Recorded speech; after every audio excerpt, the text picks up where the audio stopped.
RTI Live News. Ask for right.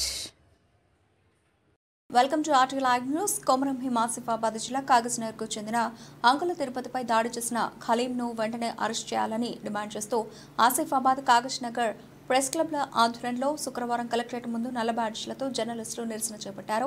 అనంతరం collector కార్యాలయంలో వినతిపత్రం అందించారు. సందర్భంగా ఆసిఫాబాద్ ప్రెస్ క్లబ్ అధ్యక్ష ప్రధాన కార్యదర్శులు CH Suresh, Krishnamraju, Kagaznagar press club అధ్యక్ష ప్రధాన కార్యదర్శులు టి సురేందర్రావు, వి తిరుమలాచారి మాట్లాడుతూ దాడి చేసిన ఖలీంను వెంటనే అరెస్ట్ చేయాలని డిమాండ్ చేశారు. అక్రమ మైనింగ్ చేస్తున్న స్థలాన్ని అధికారులు ఇప్పటివరకు సందర్శించలేదని, వెంటనే అధికారులు అక్కడికి వెళ్లి మైనింగ్ అనుమతులు ఉన్నాయా లేవా అనే విషయంలో విచారణ చేపట్టాలని డిమాండ్ చేశారు. పట్టా భూమి అయితే పట్టాదారునికి నోటీసులు జారీ చేయాలని డిమాండ్ చేశారు. ఈ కార్యక్రమంలో ఆసిఫాబాద్, కాగజ్నగర్ జర్నలిస్టులు పాల్గొన్నారు. కాగజ్నగర్ మండలం షారియాం శివార్లో గత కొన్నేళ్లుగా ఈ అక్రమ మైనింగ్ అనేది నడుస్తుంది. దీనిపై పలు పర్యాయాలు అన్ని పత్రికల్లో వార్తాకథనాలు వచ్చినాయి. అయినా ఏనాడు రెవెన్యూ అధికారులు స్పందించలేదు. కాగజ్నగర్ ఎంఆర్ఓ ఆఫీస్కు కూతవేటు దూరంలోనే ఈ ప్రాంతం ఉంది. అయినా ఏనాడు ఈ ప్రాంతాన్ని సందర్శించే దాఖలాలు.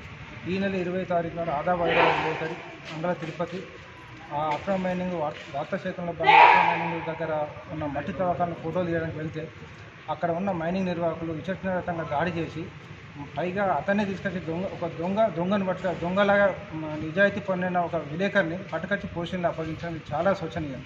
ఎందుకంటే ఇది పత్రికా స్వేచ్ఛను హరించడమే. దీనిపై పోలీసులు ఇప్పటివరకు కూడా ఆ ప్రాంతాన్ని సందర్శించలేదు, రెవెన్యూ అధికారులు సందర్శించలేదు, అక్కడ జరుగుతున్న అక్రమ మైనింగ్ను పట్టించుకోలేదు. కనీసం అక్కడ ఆ మైనింగ్ మట్టి తవ్వకాలకు అనుమతులు ఉన్నాయా లేవా, కేవలం పోలీసులు అనే మాట ఏంటంటే అది పట్టాభూమి, అది పట్టాభూమిలో మైనింగ్ అనుమతులు ఉండాలనే కనీస వాళ్ళకు కూడా కనీసం విచక్షణ లేదు. మైనింగ్ అధికారులకు ఇప్పటివరకు కూడా ఒక ఫోన్ కాల్ చేసి అసలు దానికి ఆ పట్టాభూమిలో మట్టి తవ్వకాలు జరపాలంటే మైనింగ్ అనుమతి ఉండాలా లేదా, దాని గురించి ఎందుకు ఎంక్వైరీ చేయట్లేదు పోలీసు అధికారులు కానీ, రెవెన్యూ అధికారులు కానీ. అది కావాలని చెప్పేసి వాళ్ళకు అక్రమ మైనింగ్ నిర్వాహకులు ఎవరైతే ఉన్నారో వాళ్ళ నుంచి నెల మామూలు తీసుకుంటూ దీన్ని చూసినట్లు వ్యవహరిస్తున్నారు. ఇవాళ అంగళ తిరుపతి అనే వివేకం మీద దాడి జరిగింది. రాబోయే రోజుల్లో ఇంకా ఎంతమంది మీద దాడులు జరుగుతాయో. ఆ రోజు ఆయన భయపడి తిరగకపోవడంతో పెద్ద ప్రమాదం తప్పింది. ఈయన ఎదురు తిరిగితే అక్కడ ఏం జరిగి ఉండేది. ఇప్పటికైనా మేము అనేది ఏంటంటే పోలీసు కానీ, రెవెన్యూ అధికారులు కానీ ఖచ్చితంగా ఎవరైతే దాడి చేసిండో ఆయన మీద కఠిన చర్యలు తీసుకోవాలి.